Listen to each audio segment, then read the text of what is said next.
There are a number of people who feel that we have problems right here on Earth that merit our attention before we spend billions of dollars on outer space. I told everybody about this dream I had of conquering the new frontier, and they all looked at me like I was nuts. I remember when Glenn made his first orbit in Mercury.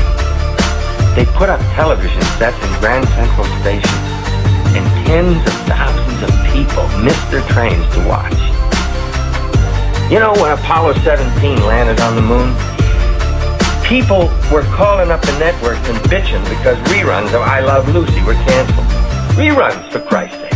I can understand if it was a new Lucy show. I mean, what the hell is a walk on the moon? But reruns. Oh, Jesus. And then suddenly everybody started talking about how much everything cost. Was it really worth $20 billion to go to another planet? What about cancer? What about the slums? How much does it cost? How much does any dream cost, for Christ's sake? Since when is there an accountant for ideas?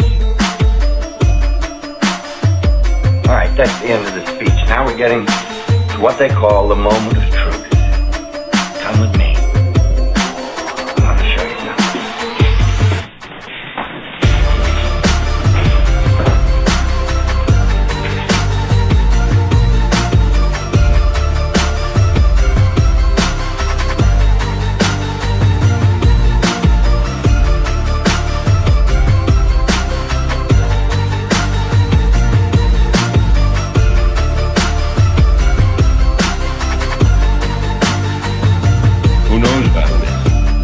Almost nobody.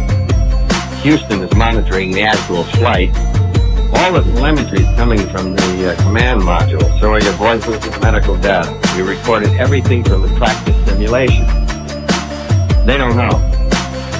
All we need from you is the actual television transmissions during the flight and the Mars landing. That's all. Just the television transmission. That's all. Just the television transmission. What if we say no? Apollo astronauts Roger Chaffee, Edward White, and Gus Grissom lose their lives in a tragic flash fire aboard their grounded space capsule. When the tragedy struck, one of the astronauts shouted, "Fire in the spacecraft!" In a few seconds, all three were victims of the swift inferno which left the capsule a blackened shell. One reporter said it looked like the inside of a furnace. Investigators theorize that perhaps a short circuit or electrical overload may have sparked the blaze. 27 would-be rescuers were all overcome by smoke and heat. Apollo astronauts Chaffee, White, and Grissom, martyred heroes who gave their lives in total dedication to duty. Their memory will forever be honored. Not everybody can be a robot polisher. Don't say no.